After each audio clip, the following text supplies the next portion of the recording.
Olá pessoal, tudo bem? Então a gente vai chegando aqui na nossa última aula, né? Essa série de vídeos que é uma passada bem breve, bem rápida e um resumo muito bem enxuto da questão, né, de como a gente fazer a nossa API, conectar um banco de dados no Docker e também como a gente vai fazer o deploy, tá? Na videoaula de hoje a gente vai inserir alguns dados no nosso banco de desenvolvimento, a gente vai recuperar alguns dados nesse banco de desenvolvimento e a gente vai simular o deploy com o banco de dados de produção e configurar, né, para essa conexão acontecer, tá bom? Então bora lá. A primeira coisa que eu vou fazer aqui, né, é fazer a gente trabalhar com os modelos, né? O modelo vai ser a representação o modelo é a representação daquilo que nós queremos guardar no banco de dados, tá bom? E para isso, né, eu crio essa pasta models para ficar tudo organizado. A grande preocupação com essa aula é claro que pode ter coisas aqui que elas melhorem com o tempo, pode ter coisas que é, pessoas fazem de uma forma melhor do que eu estou fazendo e não tem problema nenhum com relação a isso, tá? Todos nós estamos aprendendo, mas eu tento seguir o máximo das recomendações, das boas práticas de programação para trazer para vocês não só um material tão resumido, mas de uma forma assim mais estruturada possível, tá? Então aqui eu vou criar o nosso model task.js, né? E aqui eu vou colocar o nosso Mongoose. Gente, até hoje eu não sei pronunciar isso, mas tá certo. Aqui eu vou começar a fazer o nosso declaração do esquema, tá?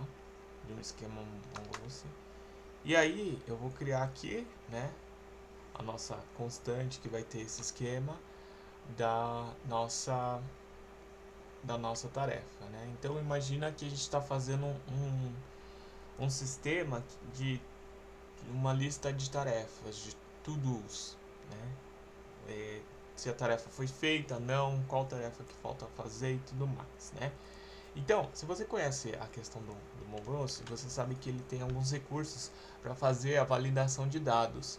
Por exemplo, aqui no nome tem que ser uma string, aqui em required tem que, essa string é obrigatória e se você enviar sem ela, o que vai acontecer? Vai aparecer essa mensagem de erro.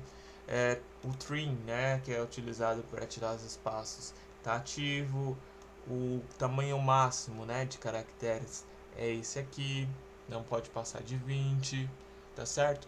E aqui a gente vai ter outro campo, que é um campo de completed, para saber se a tarefa foi concluída ou não. Aqui a gente tem um valor booleano, que é true or false, e por default, se você enviar o dado sem nada, né, vai estar setado como false, tá? Então isso aqui é um modelo bem simples e eu vou até exportar ele para que possamos usar no nosso controller para fazer a inserção de dados, para localizar os dados e tudo mais, tá certo? Então, se você tiver algo mais sofisticado para desenvolver, você pode usar esse sistema de validação para isso, tá? Para concentrar a validação do back-end exatamente no modelo. Você pode usar a expressão regular, né, também para isso. E isso é muito bom, principalmente quando a gente não vai abordar aqui, tá? Mas quando você faz um desenvolvimento voltado a testes, usando o Just e a superclasse, né? Então você consegue, desculpa, super teste.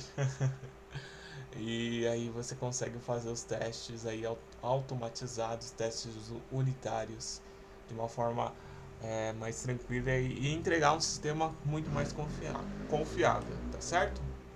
Bom, vamos voltar aqui para o nosso modelo. Aqui eu vou importar para a gente aqui o nosso o nosso modelo que a gente acabou de criar, tá certo? E aí, a primeira rota que eu vou trabalhar é essa aqui, o getTest. Por que o getTasks? Porque ele é bem simples, né? Então eu vou colocar um bloco try-catch, né? É claro que você pode melhorar esse código aí da forma que for necessária. Esse método aqui, lembrando que ele tem que ser async, né? Porque a gente tem que aguardar a busca finalizar para depois a gente enviar o dado, o nosso JSON, como resposta, né, para nossa requisição. E aí a gente vai usar aqui, ó, uma constante que vai guardar as tarefas que estão no banco de dados. Então ele vai esperar, né, aqui, ó, esse método acontecer para depois continuar com o código. E depois que finalizar, ele vai vir aqui, né, vai dar um res.status, né, 200, que quer dizer ok, deu tudo certo. Eu gosto de usar dessa forma aqui, né, um objeto com falando se foi sucesso ou não, se teve alguma falha, nesse caso foi sucesso, true, e a data, que são os dados que são retornados, tá bom? Em caso de erro, o que vai acontecer?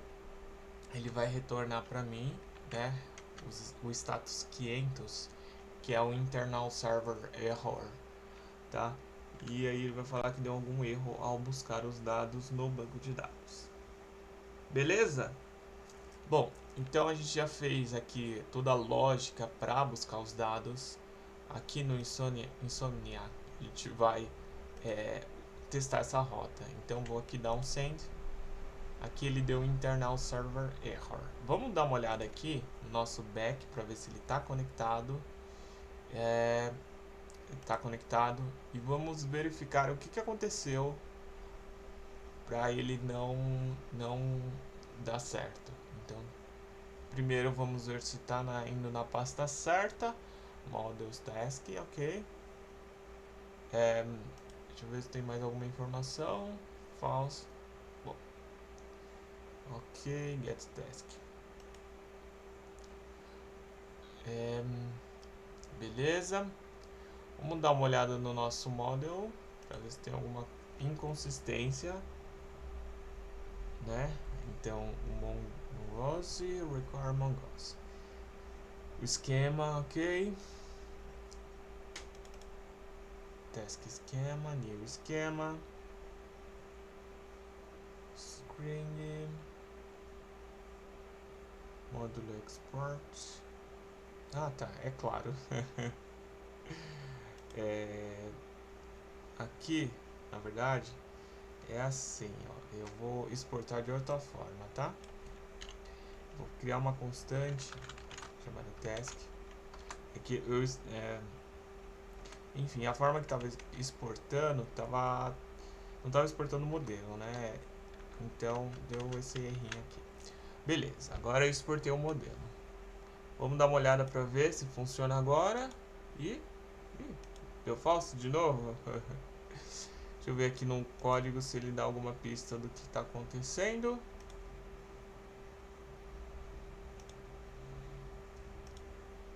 Certo, não foi. Const. Aqui, tá certo. No nosso controller.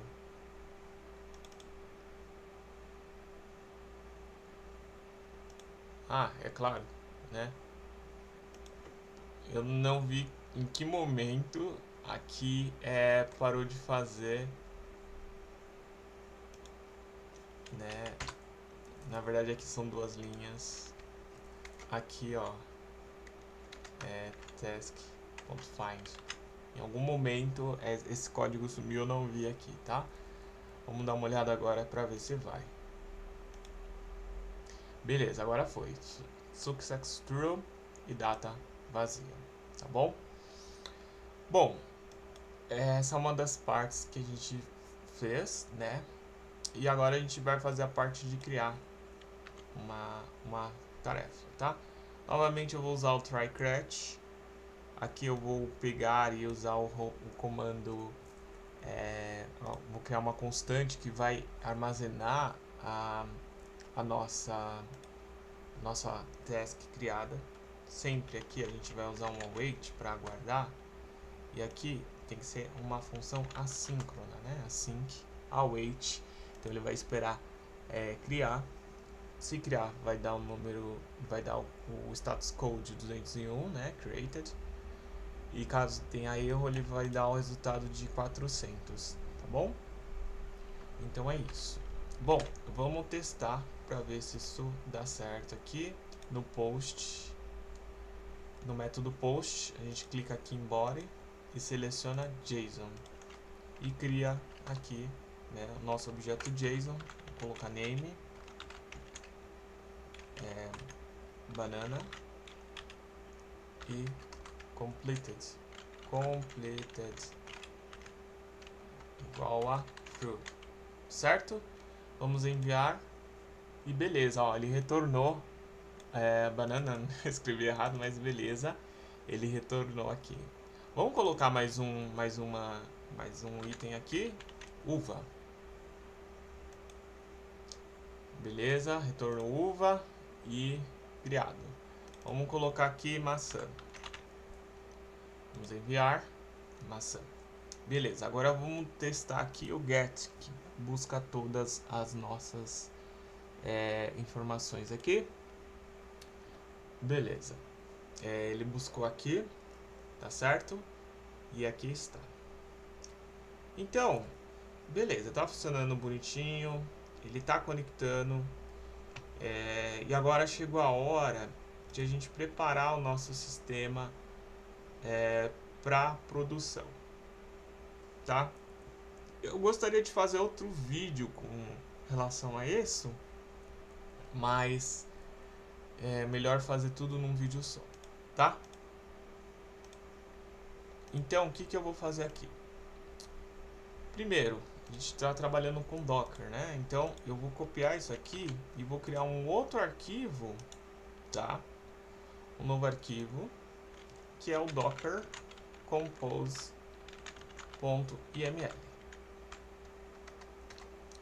E nesse arquivo, você viu que não tem o .dev, né? Então, ele vai ser o arquivo, vamos dizer assim, o arquivo principal que vai fazer aí as coisas iniciarem, tá? E nesse arquivo eu vou colocar mais ou menos as mesmas coisas que estão lá no nosso ambiente de desenvolvimento, exceto que vamos criar primeiro algumas variáveis, tá? De desenvolvimento pro deploy, que vai ser o db user. Eu vou colocar aqui o nome root, mas vocês podem alterar. db password, tá? Que eu também vou colocar aqui como root password, vocês podem alterar e é recomendado alterar. Localhost, esse é o DB host, na verdade, é importante a gente colocar o nome do container que será utilizado para produção. Nesse caso eu vou colocar db production. Vou colocar assim, production.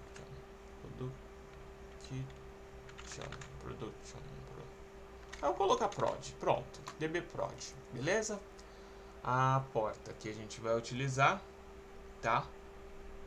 Então db port vai ser a 27017 e deixa eu ver se tem mais o db name. Vou colocar prod, tá? Então esses são os dados que a gente vai utilizar lá no nosso no nosso Docker de produção.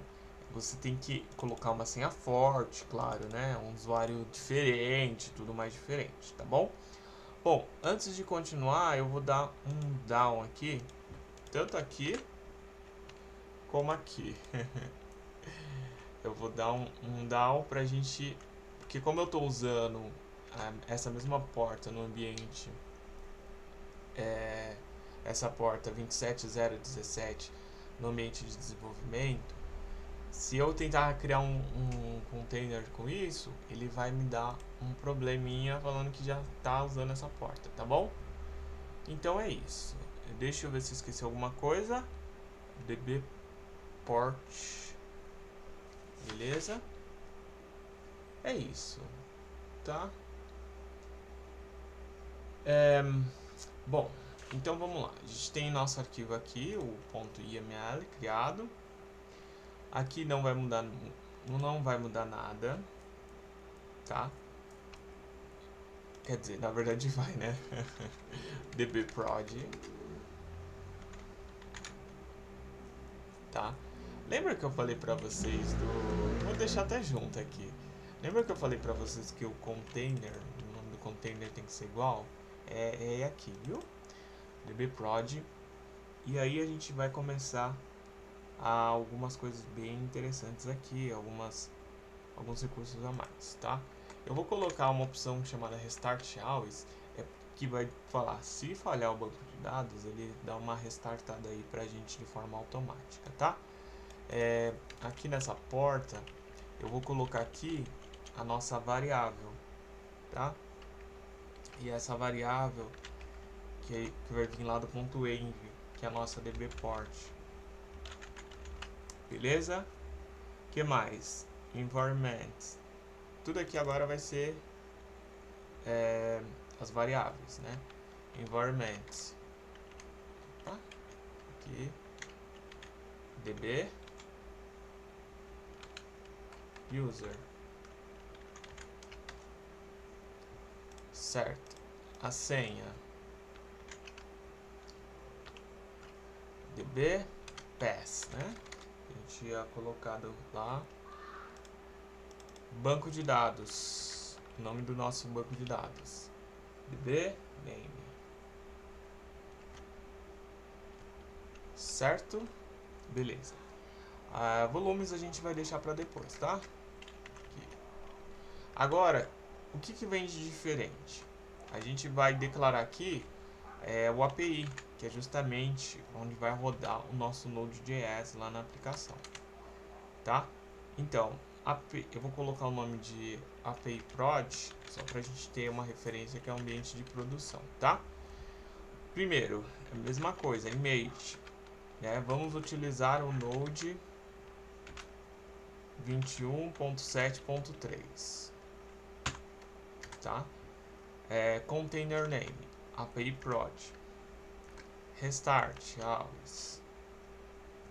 A gente vai usar aqui, ó, o env file, né?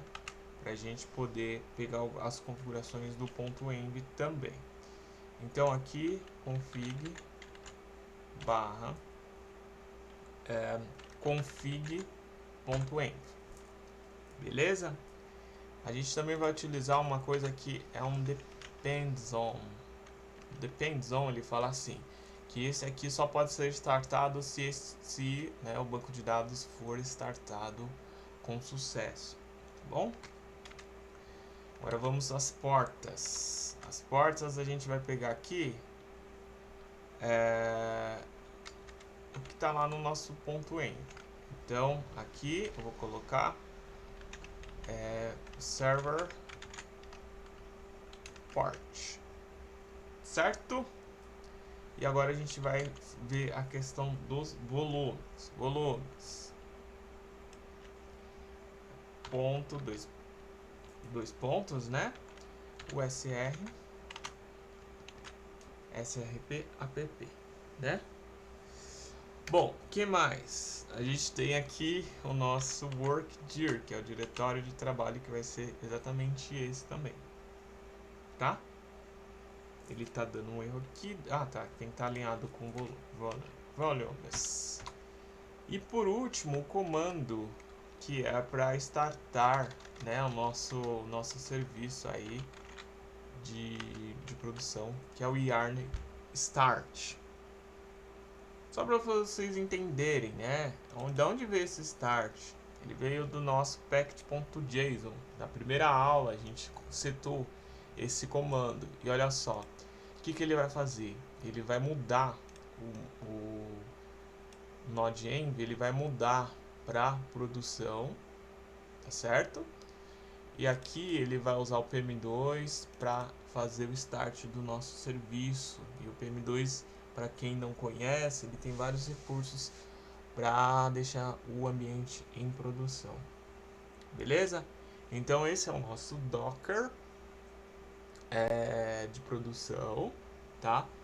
E aí, falta mais alguma coisa?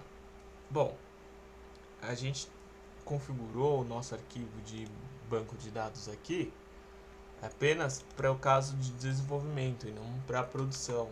Então, o que a gente tem que fazer? A gente tem que colocar aqui, ó, else if node production e criar a mesma URL de cima, só que de uma forma, né, dinâmica com os dados que colocamos ali, tá? Então, bora lá. Primeiro, deixa eu colocar aquelas aspas especiais, tá? E aí a gente começa. MongoDB. Opa, peraí que ele... MongoDB, certo? 2 pontos. //. Aí a gente vai colocar a primeira variável. Que aliás, né? Que é o dbuser. dbuser. E depois o dbpass, dbhost, né? Seguindo a mesma linha do que tá lá em cima, né? dbuser, dbpass, que é o password, dbhost, dbport e dbname, tá? Só que a gente não importou essas variáveis aqui para o nosso arquivo. Então vamos importar dbhost, dbname, dbpass, dbport, dbuser. Certo? Beleza. E agora chegou a hora de colocar o fogo no parquinho. E como que a gente vai fazer isso? Simples, a gente vai subir o serviço, tá? E verificar se deu tudo certo. Então, vamos fazer nossas orações e aqui a gente coloca docker compose -env. Isso aqui é diferente porque a gente está informando para ele onde está o arquivo de configuração, com as informações de configuração, tá bom? Então, ponto .config, aqui ó, config ponto env up, tá? ID. Então, vamos ver se ele monta, ó, aparentemente ele montou tudo certinho, montou o projeto default, montou aqui o banco de dados em produção, montou, né, a nossa API. Vamos ver se está rodando direitinho, docker ps, aqui tá ok, tá? Vamos ver de novo, ele está restartando o MongoDB, tá?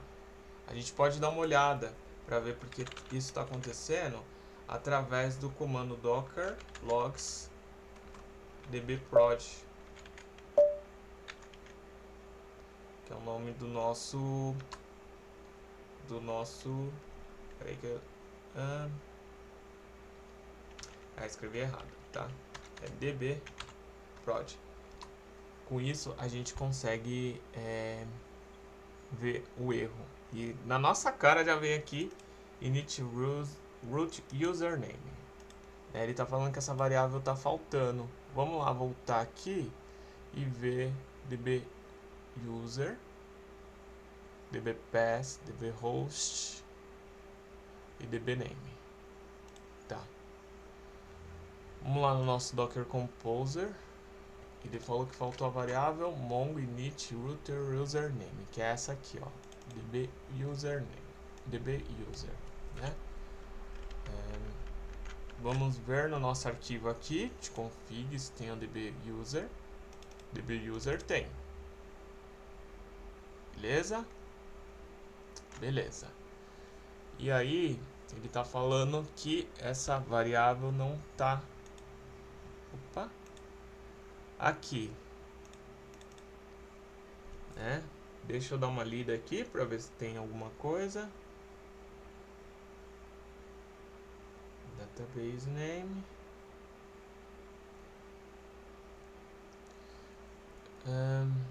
Deixa eu dar uma lida aqui.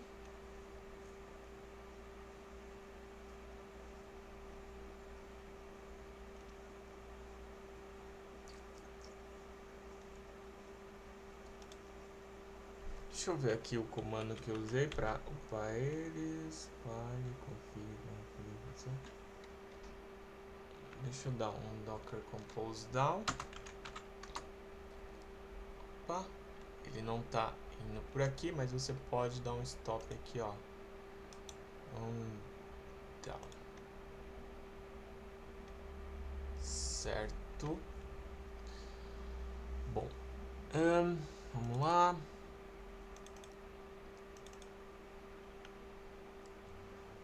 Porta. Eu vou dar um mesmo comando para subir de novo, para ver se, sei lá, pode ser alguma coisa.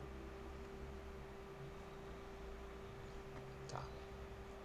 Docker ps. Ele tá restartando. Missing, tá.